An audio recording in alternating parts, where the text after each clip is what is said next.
ঐক্যমত কমিশনের পরিবর্তনে সেই ৭১-এর সুবিধাবাদীদেরকে দিয়ে আবারও জুলাই সনদ লিখিয়ে এখন এমন একটি বিশৃঙ্খলা তৈরি করা হয়েছে, একদল বলে আমরা সংবিধান মানি, আরেক দল বলে আমরা জুলাই সনদ মানি। আসলে আমাদের জীবনের তেল শেষ। যে যারা আমাদেরকে শোষণ করে, এদেশের মেহনতি মানুষকে শোষণ করে, বিদেশ থেকে যারা শান্তিতে নোবেল নিয়ে আসে, ওটা শান্তির নোবেল নয়, ওটা অশান্তির নোবেল। তত্ত্বাবধায়ক সরকার উপদেষ্টা এই দেশের ক্ষমতার ভার নেওয়ার 10 দিনের মাথায় আমি বলছিলাম, যিনি আমাদেরকে অশান্তিতে ফেলে বিশ্ব থেকে শান্তিতে নোবেল এনেছেন, কিন্তু আমরা তো অশান্তিতে আছি। কিস্তির জ্বালা আমাদের জীবনটা শেষ করে দিয়েছেন। আমার কথা কেউ শুনতে চায় নাই। এখন যারা ওর নামে মামলা এবং ফাঁসি চায়, তারা অবশ্যই তার সুবিধা নিয়ে কিছুটা কম পাইছে, এই জন্য চিল্লাচিল্লি করত। গত 2 বছর উনি ক্ষমতায় ছিল, কেউ কিন্তু কোনো কথা বলেনি। আমরা রিক্সা চালকেরা বলেছিলাম যে আন্দোলন চলাকালে আমরা রাজপথে ছিলাম, উনি প্যারিসে ছিল, উনার চাইতে আমরা ভালো জানি। ডক্টর ইউনূস তো এসেছিল এই দেশে শান্তির দূত হিসাবে, কিন্তু উনি তো বাংলাদেশের শান্তির জন্য কোনোদিনই কাজ করেনি। উনি তো গত ৪৪ বছর আমাদেরকে অশান্তিতে ভালানোর জন্য একটি পরিকল্পনা তৈরি করে গেছেন।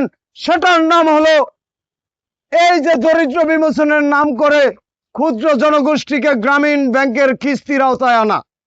এই কিস্তির মাধ্যমে ৪৪ বছর আমাদেরকে শোষণ করে যখন অন্তর্বর্তী সরকারের উপদেষ্টা হয়েছিল, আমরা ভেবেছিলাম আমরা মনে হয় কোনো শান্তির দূত পেয়েছি। তিনি বিদেশ থেকে শান্তিতে নোবেল পেয়েছেন, আমাদের জন্য মনে হয় একটা শান্তির ব্যবস্থা করবেন।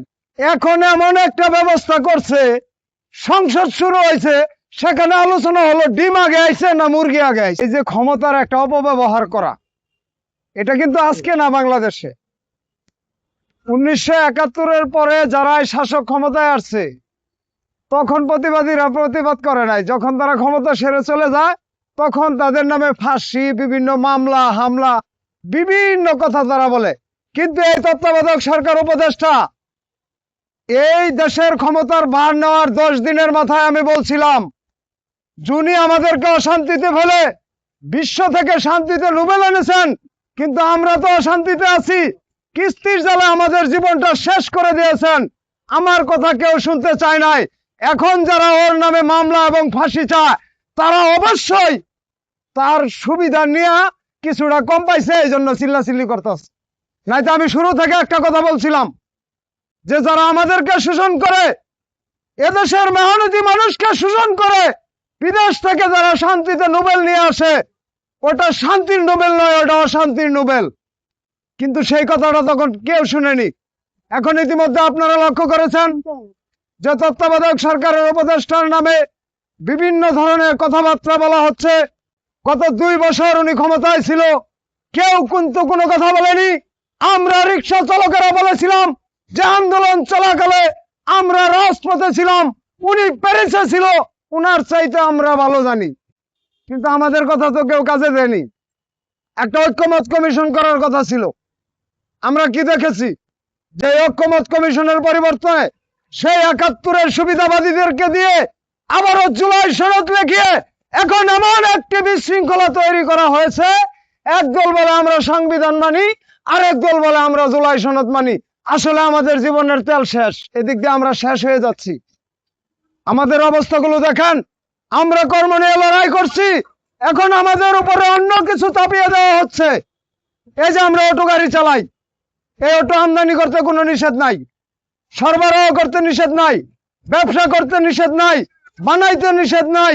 যখন আমরা রাস্তায় নিয়ে আসি, তখনই আমাদেরকে ট্রাফিকে ধরে দৌড়াইতে 1200, 2400, 1600, 1800, 3 দিন, 7 দিন, 1 মাস, এই যে আমাদেরকে ফাঁসি দিচ্ছে। এই আইনটা কবে পাবো আমরা? আমরা এর থেকে মুক্তি কবে পাবো? ডক্টর ইউনূস তো এসেছিল এই দেশে শান্তির দূত হিসাবে, কিন্তু উনি তো বাংলাদেশের শান্তির জন্য কোনোদিনই কাজ করেনি। উনি তো গত ৪৪ বছর আমাদেরকে অশান্তিতে ভালানোর জন্য একটি পরিকল্পনা তৈরি করে গেছেন। সেটার নাম হলো এই যে দরিদ্র বিমোচনের নাম করে ক্ষুদ্র জনগোষ্ঠীকে গ্রামীণ ব্যাংকের কিস্তির আওতায় আনা।